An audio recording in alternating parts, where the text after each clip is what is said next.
मोदी की पार्टी जीत गई है मेगा मैंडेट के साथ। एक ऐसा मैंडेट जिसने सबको हिलाकर रख दिया है। तख्ते पलट दिए हैं, बुर्ज उछल गए हैं, ताज उखड़ गए हैं, या आप इसको जैसे भी कह लें, ताज उछल गए हैं। तो जालिमो, मोदी एक बार फिर आ गया है। सिर्फ और सिर्फ एक चीज है, 56 इंच की छाती इस कंट्री को तबाह करेगी, और 56 इंच की छाती भी मगरूर गरूर उसी की डेफिनेशन। आज उन्होंने एक और इंतहा कर दी कि चुनाव वेस्ट बंगाल में किस चीज का है। क्या चुनाव वेस्ट बंगाल में इस चीज का है कि वहां पे कौन सी इकोनॉमिक पॉलिसी लगेगी? नहीं, क्योंकि इकोनॉमिक्स का तो कोई लेना देना नहीं है पिछले 50-60 से एक बंगाल में। बंगाल जो एक समय भारत की इंडस्ट्रियल राजधानी हुआ करता था, आज बंगाल की हालत इकोनॉमिकली बहुत खराब है। कोई नया इन्वेस्टमेंट नहीं आता क्योंकि वो हाईली पॉलिटिसाइज जगह है, जो है मतलब एक ऐसा सोसाइटी जो बहुत डेवलप हुआ करता था, वो आज की डेट में सबसे पिछड़े। जो भी करते हैं इंडिया के लिए ही करते हैं, उनकी ऐसी सोच ही नहीं है कि वो बाहर जाएं, ये करें वो करें।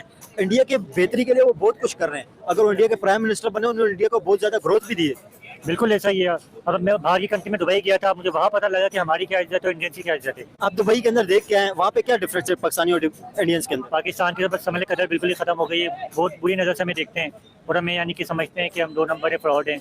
और इंडियंस की वैल्यू, उनको जॉब्स अच्छी मिलती हैं, वो उनकी पोस्ट पर बैठे हुए हैं। पाकिस्तानी गिनती के हैं, पाकिस्तानी भी हैं। आपका पड़ोसी मुल्क कुछ ना पास होने के बावजूद इतना मगरूर हो चुका है कि अब उनका डाउनफॉल शुरू हो चुका है। समझे ना समझे, शुरू हो चुका है। उनका अरूज ही नहीं आया था, क्योंकि पेशाब करने के लिए आज भी वहां पे तो बाथरूम भी नहीं है इंडिया के। सारे तो ट्रेन की पटरियों पे बैठते हैं, यहां जाके दरियावा सब पेशाब कर दे। दोस्तों, आज भारत के 4-5 राज्यों के चुनाव नतीजे सामने आए हैं, जिनमें से खास करके पश्चिम बंगाल के अंदर जब बीजेपी को विजय मिली है तो पाकिस्तानियों के तोते उड़ गए हैं, क्योंकि पाकिस्तान और पाकिस्तान के नेता यह चाहते हैं कि भारत के अंदर बीजेपी, खास करके पीएम मोदी से संबंधित कोई भी पार्टी ना आए। इससे इनको तकलीफ क्या है वो सब जानते हैं। जो भी पाकिस्तान को डंडा करके रखता है, उससे पाकिस्तानियों को दिक्कत होने लगती है। पश्चिम बंगाल में बीजेपी का जीतना पाकिस्तान के लिए एक बहुत बड़ा खतरा है, क्योंकि ग्रेटर बांग्लादेश बनाने वाले जो भी जिहादी थे, अब बांग्लादेश से वो खदेड़े जाएंगे। वैसे भी खदेड़े जा रहे थे, अब एक्शन और ज्यादा स्ट्रिक्ट हो जाएगा। इसलिए पाकिस्तानी चीख रहे हैं कि मोदी हर जगह पर जीत जाता है और जीतते ही पाकिस्तानियों को बड़ी मिर्ची लगने लगती है। इनके हिसाब से पीएम पाकिस्तान डिसाइड करेगा भारत का, और राज्यों की सरकार भी पाकिस्तान को डिसाइड करनी चाहिए। भारत की मोदी की पार्टी ने लैंडस्लाइड विक्ट्री ली है और इस विक्ट्री पर बड़ी खुशियां मनाई जा रही हैं और बहुत इसको सेलिब्रेट किया जा रहा है।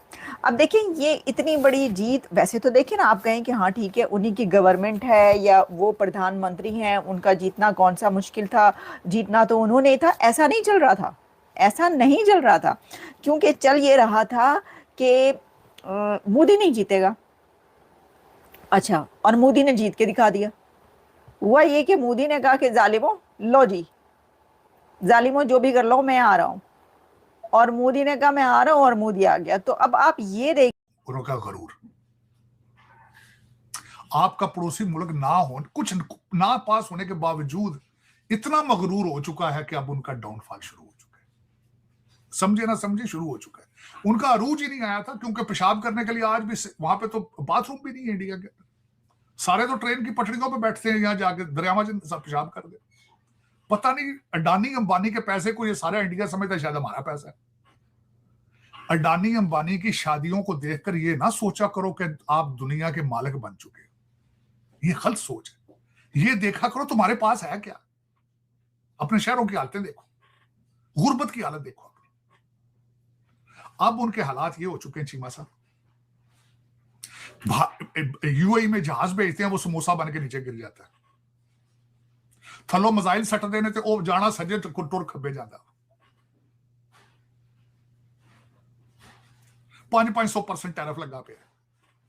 और चीमा साहब कल परसों बड़ा, हालांकि बहुत लिबरल आदमी है, फरीद जकरिया, उसने मेरी दीदी बरखा दत्त ਜਿਹੜੀ ਕਹਿੰਦੀ ਸੀ कि ਅਸੀਂ पायलट फड़ लिया पाकिस्तान का, जिसने जर्नलिज्म के, मैं अब तो है उसको जर्नलिस्ट ही नहीं कहता, मैं बड़ी उसकी इज्जत करता था। मैं समझता था बड़ी बहुत कदावर औरत है, लेकिन उसने जो अपना चेहरे से मेकअप उतारा 10-11 मई को, तो जर्नलिज्म इस वक्त इंडिया में एग्जिस्ट ही नहीं करता चीमा साहब। सबसे पहले तो आपको ये बता दूंगा, journalism does not exist. Fake economy, fake journalism, fake media, हर चीज फेक। और मैं ये नहीं कह रही, दुनिया एतबार ही नहीं कर रही है इस मुल्क का, including Donald Trump, including Trump administration. उसमें फरीज रिया साहब ने मेरी दीदी बरखा दत्त को इंटरव्यू दिया, तो उसमें उसने कहा, बताया, उसने कहा सिर्फ और सिर्फ एक चीज है, 56 इंच की छाती इस कंट्री को तबाह करेगी। और 56 इंच की छाती भी गरूर उसी की डेफिनेशन। आज उन्होंने एक और इंतहा कर दी। उन्होंने जिम्बाब्वे के अंदर इंडियन अंडर 19 क्रिकेट टीम ने बांग्लादेशी टीम से हाथ मिला। जो भी करते हैं इंडिया के लिए ही करते हैं, उनकी ऐसी सोच ही नहीं है कि वो बाहर जाएं, ये करें वो करें।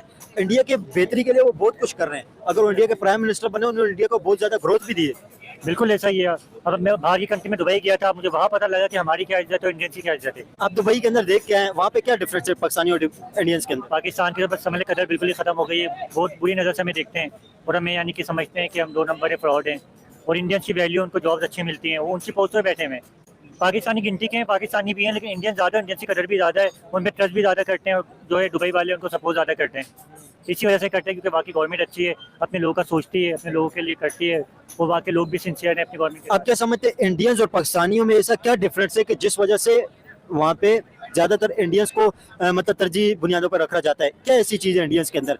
एक इंडियंस वहाँ पे खड़ो और एक पाकिस्तानी खड़ो, उन दोनों के अंदर माइंडसेट का फर्क है, एजुकेशन का फर्क है, पर्सनैलिटी का फर्क है, क्या डिफरेंस आप समझते हैं? देखिए, मेन तो वहाँ पे एजुकेशन है। वहाँ पे एजुकेशन पे पैसा खर्च होता है। बाकी जो गवर्नमेंट इदारे हैं, बाकी जो गवर्नमेंट स्कूल हैं, वो अच्छे हैं पाकिस्तान से लाख गुना। बाकी जो हर चीज़ है, यानी कि इंग्लिश बोलने वाले लोग हैं वहाँ पे। और दुबई में भी काफ़ी जो थी, हर इंडियन इंग्लिश बोलता है। बहुत कम ऐसे उर्दू के वहाँ पे एजुकेशन को आगे करा है। और यहाँ का एजुकेशन सिस्टम, आप दिल पे हाथ रख के बताना, कोई ऐसा है कि स्कूल है जहाँ पे चिटिंग के बगैर मैट्रिक के और 9 के एग्जाम में थे? तबाह कर दिया यहाँ पे। बस मैं ये बोलूँगा, तबाह निज़ाम पूरा तबाह कर दिया। यहाँ की जो नौजवान नस्ल पैदा हो रही है, ऐसा तो ये सब देख रही है, वो होती चिटिंग के आसरे पे, वो चिटिंग के आसे पे होती है। तो हमें गवर्नमेंट ही सही नहीं, करप्ट नहीं है, तो जो लोग हैं वो जाहिर सी बात है उसके लपेटे में आ जाते हैं। और लेकिन जो लोग पुराने हैं, जो लोग समझते हैं कि नहीं ये चीज़ गलत है, जो लोग पढ़ लेते हैं, लेकिन ज़्यादातर लोग हैं पढ़ भी नहीं पा रहे इस वजह से। महंगाई भी इतनी है, पढ़े भी कैसे?